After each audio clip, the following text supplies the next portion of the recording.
Guru, made for you.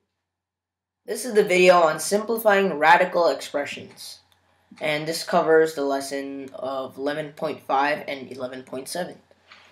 So, what is a radical expression? So, all of these things you see here are radical expressions. Radicals are these symbols right here. This is a square root symbol.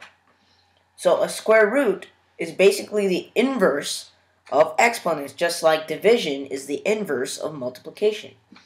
So, basically, the square root of x squared is going to equal x or negative x.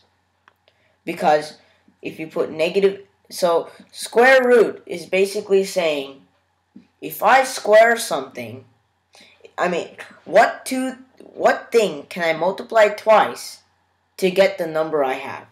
So if I have the square root of y, that's basically saying what number can I multiply by itself to get y.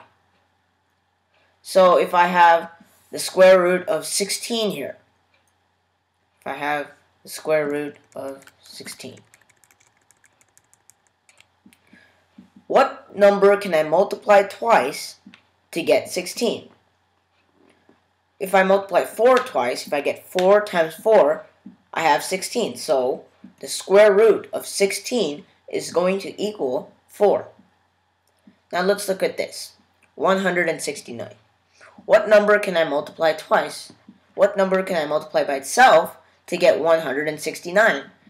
And that's 13. Now we have a fraction. Now we have the square root of a fraction. And let's look at this property right here. Now this property says the square root of x over y is going to equal the square root of x over the square root of y. So if we have a fraction in the square root, we can break it down into the square root of the numerator over the square root of the denominator. So if we look at it like that, we have the square root of 4 over the square root of 25. And that's going to equal, square root of 4 is 2, because 2 times 2 is 4. And the square root of 25 is 5, because 5 times 5 is 25. So we have 2/5. Now, this is a square root. Well, if we can add numbers here, like a 3 or a 4, to indicate it's a cube root or a fourth root or a fifth root. And that's basically saying it's the inverse of that exponent. So a square root is the inverse of something that you square or take to the power of 2. A cube root is the inverse of something you take to the power of 3. And we'll get into more on cube roots in a couple lessons. So let's continue square roots here. Now we have the square root of 48. And this is where things get a little bit more complicated. Now, we can't multiply two numbers to get 48, which means that 48 is not a perfect square, like 16 or 169 or 4 or 25 is. So, the square root of 48 is not going to be a perfect number, but it's going to be an irrational number. It's going to be a never repeating number that goes on forever, like pi is an irrational number. So what we can do is we can simplify the square root of 48 to get something else. So we're going to do something that's basically division to find the square root, what the square root of 48 is equivalent to. So first we put 48. This is slow. So we have the square root of 48. So 48 is divisible by 2, right? And 48 divided by 2 is 24. That's slow. And 24 is also divisible by 2. So 24 divided by 2 is 12. And 12 is also divisible by 2, right? So we have 2. And 12 divided by 2 is 6. And that's also divisible by 2. So we're going to divide by the lowest prime factor that we have. 6 divided by 2 is equal to 3. And 3 is divisible by 3 because 3 is its lowest prime factor other than 1. Well, 1's not technically a prime factor, so 3 divided by 3 is 1. And once you get to 1, you stop. Okay? Now, you look for pairs of numbers. Pairs of numbers, like we look for 2 2's or 2 3's. And then we circle them. 2 2's. So we have 2 pairs of 2 right here. So now we can rewrite this expression. So that's where we get into this property right here. The square root of x times the square root of y is equal to the square root, let me use a different color, the square root of x times y. So if we have 2 square roots and we're multiplying them together, we can put the product of those 2 numbers inside the square root and put them under one square root, like we did here. So the square root of 48, if we break it down, we have this 2 times 2 is 4. So the square root of 4, right? Square root of 4 is 2 because 4 is a perfect square. Times the square root of 4. So you have another square root of 4 times the square root of 3. So we have a 4, and a 3. So if you use this property here, we can find out that 4 times 4 is 16. 16 times 3 is 48. So this is the same thing as the square root of 48, but we've rewritten it with some perfect squares. And now we can simplify this to square root of 4 is 2. Square root of 4 is 2 times the square root of 3. And we get 2 times 2 is 4 times root 3, or 4 root 3. 4 times the square root of 3. So if you put the 4 outside the radical, then that essentially means you multiply it by the square root. So the square root of 48 is equal to 4 times the root of 3. And we can also do this with variables.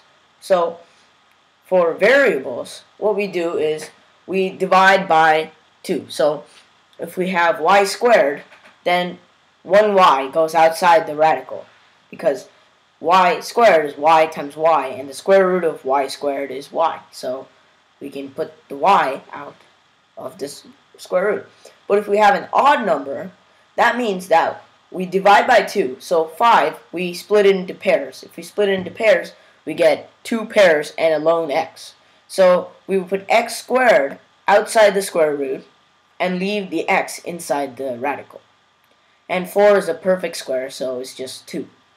So the root of 4x to the 5th y squared is 2 times y times x squared y, 2x squared y root x, because the x is still left in the radical bars. So we use the same rule that we did here for the variables. You could also write it out if you want, like with the upside down division, as I would call it, but you don't have to. And like we did in this one, we're going to use this property down here to solve this one, but we're going to have to use this upside down division because 24 is not a perfect square. So the square root of 9 over 24 is the square root of 9 over the square root of 24. And that's equal to, square root of 9 is 3. So 3 over the square root of 24. So if we have 24, 24 is divisible by 2, 12, 2, 6, 2, 3, 3, 1. So we circle the 2, and the 2 and 3 don't go together. So we have square root of 4 times the square root of 2 times 3, which is 6. Because 6 times 4 is 24. So the square root of 4 is 2. So we have 2 root 6. 2 root 6.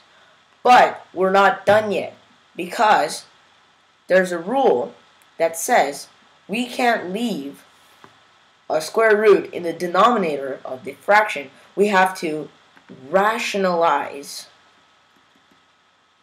the denominator.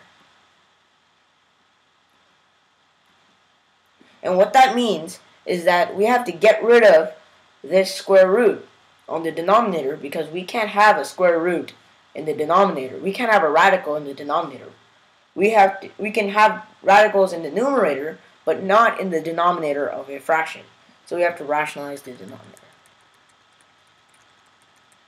So what we do is we multiply this whole expression by 1. 1. So it's root 6 over root 6. Because root 6 over root 6 is the same thing as multiplying by 1.